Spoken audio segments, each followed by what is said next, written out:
Right, I'm back at this place, which I started before Christmas and did little bits, and I popped back and got the circuit live for them, a few sockets here and there, and the clients started fitting the kitchen over the weekend, over the Christmas period, and I'm back. So basically I've got to fit a oven supply, so an isolator. I'm going to put a plug top, one of those blue plugs, thanks Jay for that, on that.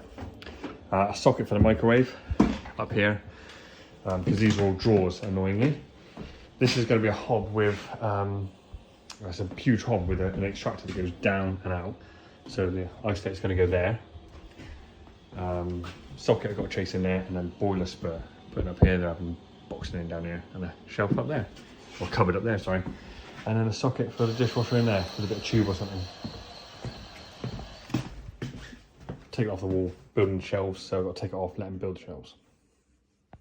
So yeah, just quickly, they're having like a built-in unit here with shelves, so I'm going to bring the socket down to the bottom shelf, plug the fridge and freezer in it, and then they want another socket up high in the shelf so they can put their iPhones on and stuff and charge them. So that's going there.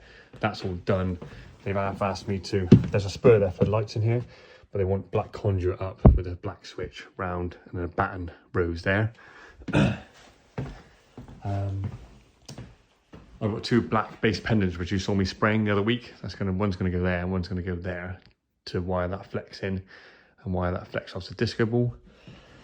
So nothing across here, just a double socket there, double socket in there, a spur for the boiler, dedicated circuit as well. I need to put those circuits in. I've got a couple of RCBOs to go in there. And yeah, it's the hob. Unfortunately, it's going to be out, you know, behind this drawer, the isolator. Not cup of tea or anything, boss. Weight Watchers tea. If you're making one. What?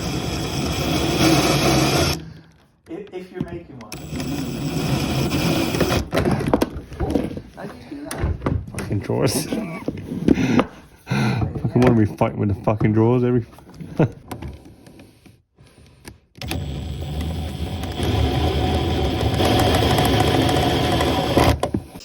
Right, I plan on doing something like this.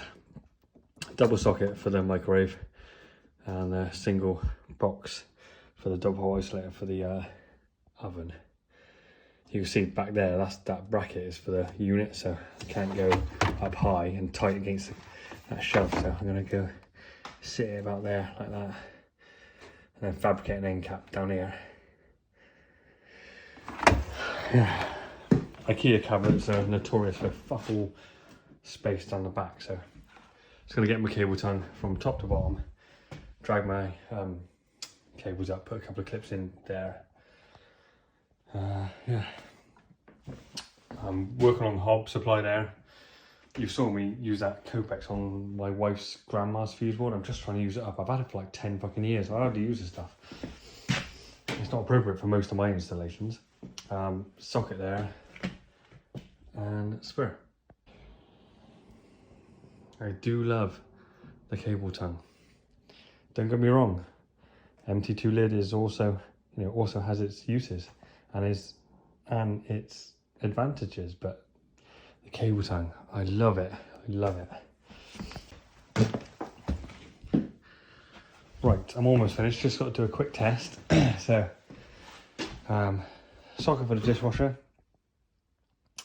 I generally put, I don't know, some of you guys might do it or might think it's over the top, but when I've got a single socket or just for one appliance, I just find it easier, especially if it's hidden away in a cupboard, to put a 2-gang. You know, you've got lots more room and you can curl the slack away. I find it better. Same with, I've got the fridge, I've got the socket up here for a microwave. I just put a 2-gang in. I could put a 1-gang, but you're already struggling. Like, why struggle? Like, you're already in a cupboard, like with trying to get a 1-gang box in, just put a 2-gang in. I think it's just easier, you know? Unless it was a dedicated circuit for a particular appliance. This is just a general radial for the kitchen. I've got a bit of trunking lid I'm just fabricating. I've just got to heat that up, bend it over, and I'll pop that up there. Got the oven isolator, which I've got the blue plug ready for testing. Hob supply, again, if it's hidden away and it's in a cupboard, I put a 2 gang isolator in, like, you know, if the room permits. Just easier, isn't it? It just makes your life easier, you know, for the sake of an extra, you know, a 2 gang box rather than 1 gang box. A bit of conduit going up here for the boiler supply. Again, all off, ready for testing. Going to do my R1R2s, connect up the CPCs, IR it, all 3 circuits I think it is, oven, boiler and hob.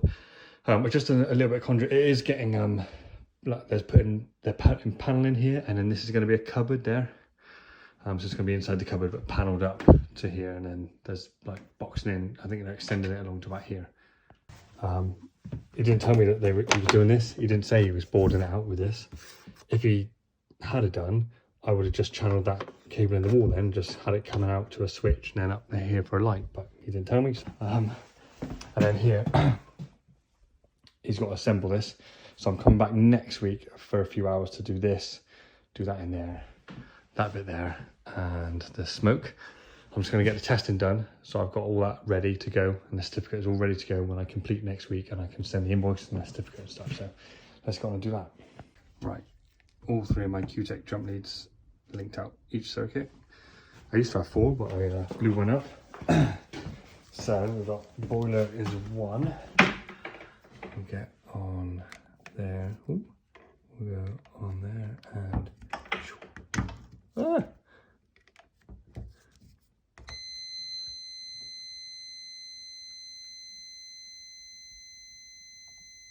0.23. 0.23.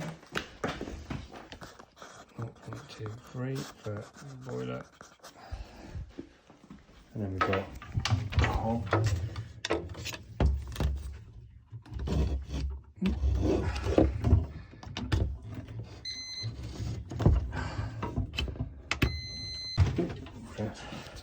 Right, hob 0.09.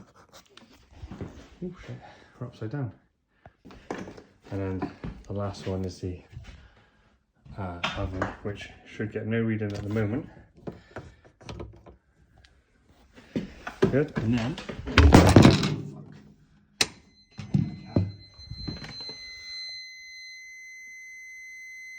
come on, get on there, Lawrence.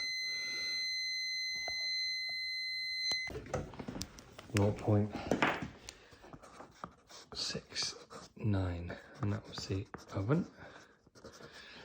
I've made off the other end of the oven ready, and I will make off the hob end. I got some 6mm H07. I'll take the hob out, terminate it, make it off. I think the workshops are being done this weekend, so I'll come next week, which is why I'm going to come next week, finish off the last couple of bits, drop the hob in and wire it up. Right, IR testing. Connect up the CPCs back into MET and then blast the circuits. And that's at 500 volts. I'm just going to do between line and neutral. Line neutral on the boiler, no problem. Line neutral on the hob, no problem. Doesn't take long. Line and neutral on the oven. Cool. Right. Unlock. So I always test them. At first fix. So I knew that there was going to be people in, because this has been about a couple of months in the making. So I knew they had this flooring guy coming in, putting the insulated flooring in, and then them doing the kitchen. And I already noticed that the flooring guys have already like pulled my cables around, so I just wanted to double check that we're all good. And they are, so that's cool. I'll take a picture of the results and fill out the certificate later on. Now the client has got, it's all drawers the whole way along. There's no doors. I don't really, I think there is some guidance on it. Used to be an on-site guide or some guide about the distance from isolators.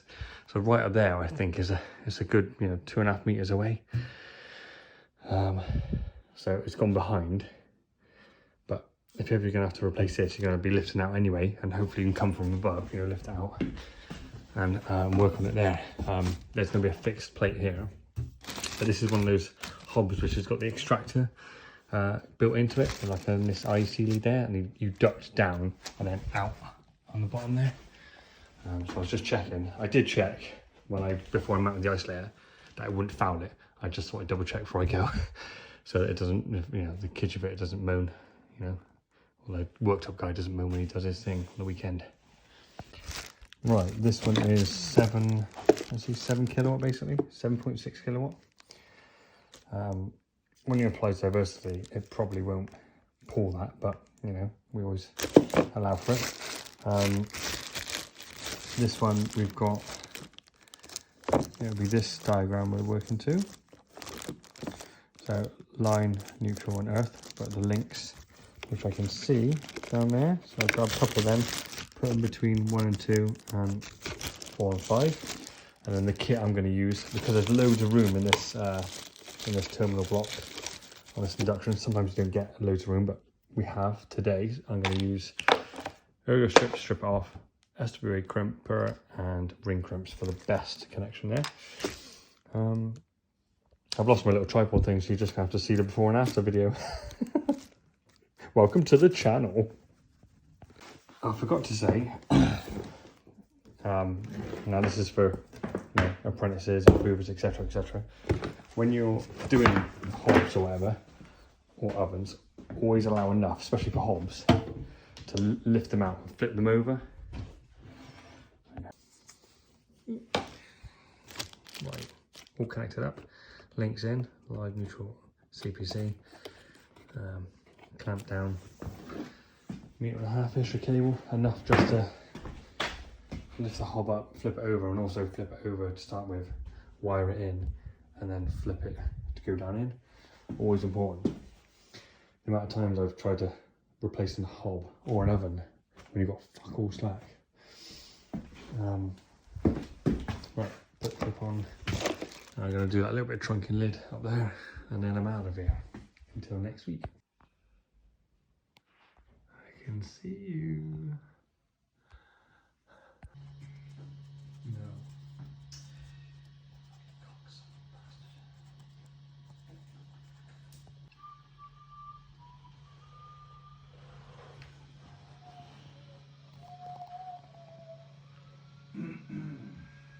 No. Take that back. So,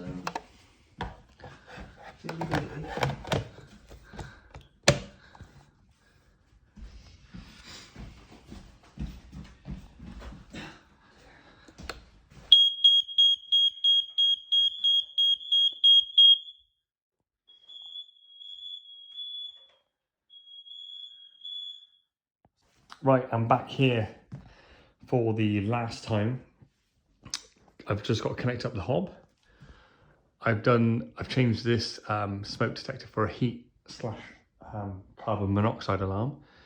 I've wired in the disco ball now to a black spray pendant there and over there. Just got to put a double socket in there. It's down under there somewhere. Just got to pop it in there for the fridge and the freezer. And then I'm just doing this little bit here, which didn't know I was going to panel this. So it's going to be surface conduit up, single switch, straight up, and then mount a batten pendant on a conduit box with a little lamp in there to do this little utility area, and then I'm done.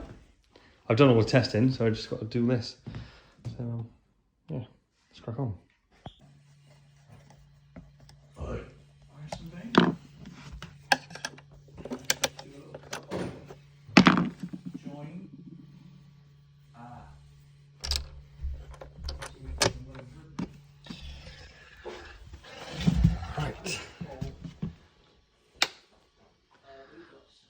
Lovely job. Nice. Right, hob all in. I've unplugged the extractor fan because the guy's going to duct it all in and down. But I left enough slack so they can flip it up and on there, so they can do all the ducting, flip it back in, and then just plug the IC lead back in to get the extractor going.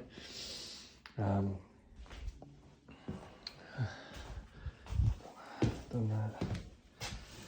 done that. Just got to whack a desk grommet on, and I've also got to label actually the fuse board because obviously I've added a couple of circuits to it. Yeah.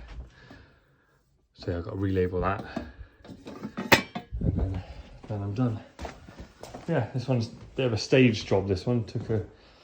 Yeah, I think I started this just before Christmas, so yeah. Nice to see it's pretty much done now.